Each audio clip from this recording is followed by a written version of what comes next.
So, good morning, children. The back to the biology class. The last topic in the microbes, microorganisms, friend and foe. That is about the nitrogen cycle.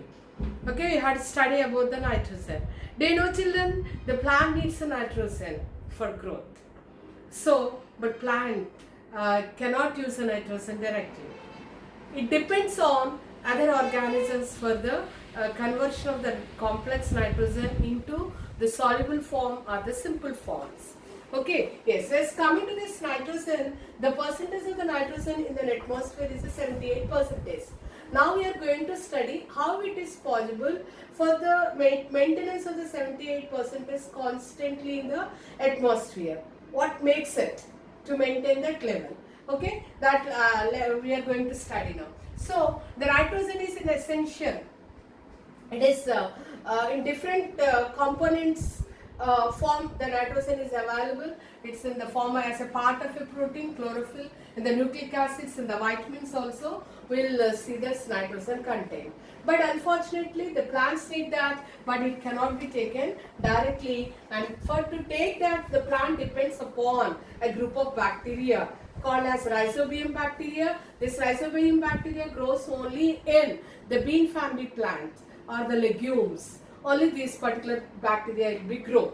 Okay, and a group of bacteria called as an azotobacteria, and this is everywhere in the soil. We'll see that, and this bacteria is also helpful to convert nitrogen into simpler forms. And the next one is the blue-green algae, also play a role for the conversion of this nitrogen into simpler forms. Especially this where you will see, and when it's come to this rhizobium family, a bean family plant, legumes. The legumes, the root has nodules, okay, like this, the root nodules we can say, and the root nodules there is a group of bacteria will be grow, and this bacteria is called as the rhizobium bacteria. Okay, and this is the plant, okay, legume plants. Yes. Here we can see one particular mechanism here. Bacteria comes to the microorganism and this the plant species. Both are different.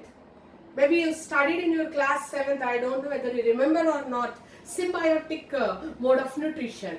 In between two different organisms, without causing harm, both will be get benefit. That particular process is called as a symbiosis. There you learn the definition, and here they given this picture in your class 8th standard.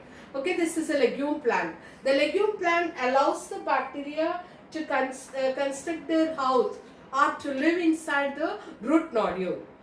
Okay, yes. So, and how these two are getting benefit? Just now I said in between two different. This is a plant species, this is a microorganisms. Okay, yes. How they are helping each other means the bacteria is getting the food as well as a shelter from the plant. Okay, if the plant is not allowed, they cannot stay inside it.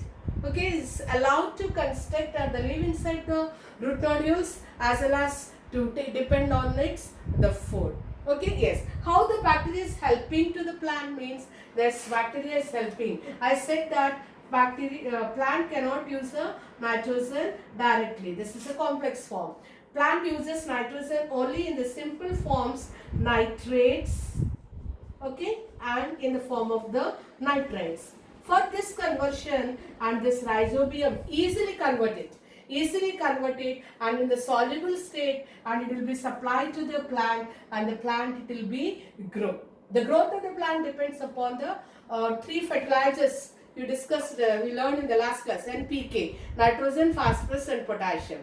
One of the nitrogen from the soil, and it takes by the plant with the help of the bacteria. That conversion is called as a symbiotic conversion. That process is known as a symbiosis, and by this what is happening here, the plant is utilizing nitrogen directly. Okay, not only that, if you see this in atmospheric nitrogen is an 78%, no? How this 78% is maintaining, how it is reaching back, how it is reaching to the atmosphere. Whenever the plant is uses So the same percentage, how much it will be used, as the same percentage has to be the drawn back or it is sent back to the atmosphere. So what are those processes means? One is a lightning. Whenever the thunders comes, an atmospheric, the nitrogen it will be converts and it will be sent back during thunders, and due to the bacteria, that is only called as a nitrogen fixation bacteria or nitrifying bacteria or nitrogen fixing bacteria. With the help of this nitrogen fixing bacteria also, nitrogen amount it will be maintained in the atmosphere. Not only that, whenever the plant died, what will happen? The leftover, when the plant is dead and decayed and decomposed, and that material it will be reached back to the soil itself, and through that the nitrogen goes back to the soil. The soil get enriched.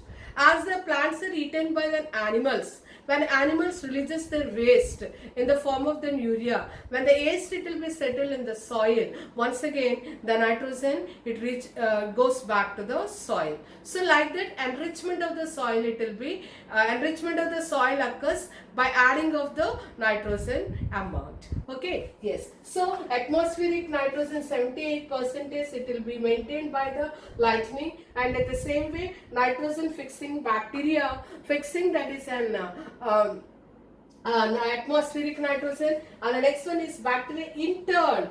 That it is fixing like as a nitrogenous compound NH3, ammonia form, ammonification bacteria, ammonifying bacteria also will say that. So the compounds which are present in the nitrogen in the soil is also once again taken by the bacteria and converts the nitrogen into gaseous nitrogen, and this gaseous nitrogen reaches to the atmosphere.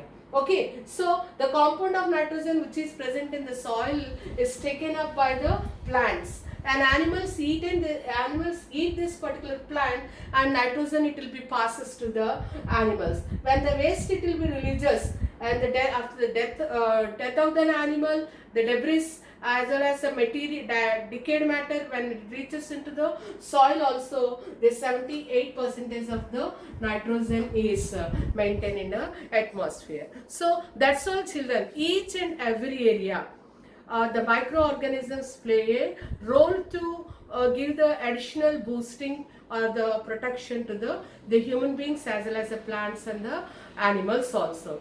So that's all this particular lesson explains. Microorganisms are friends to the human beings in many areas. At the same time, they are enemies to the human beings. That is the title for our lesson, microorganism, friend and foe. What are the benefits you are getting the microorganisms we learn in this topic, and those are called as useful microorganisms we discussed. At the same time, how these microorganisms are causing harm to our body also we discussed, that is an harmful microorganisms. That's all children, and this is the end of the lesson. As we are dealing this microorganism topic, let me say one quotation regarding the virus, what we are suffering these days. Okay, children, stay home and stay safe. And coronavirus, I explained about that virus already. It is a dead cell. Whenever it is there in the atmosphere, it never causes harm to our body.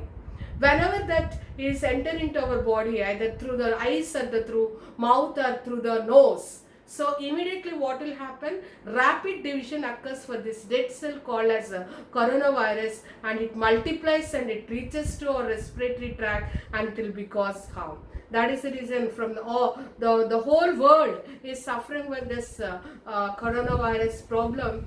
So be aware about this and take a proper precautions and stay home and enjoy your holidays. That's all children. Have a good holidays.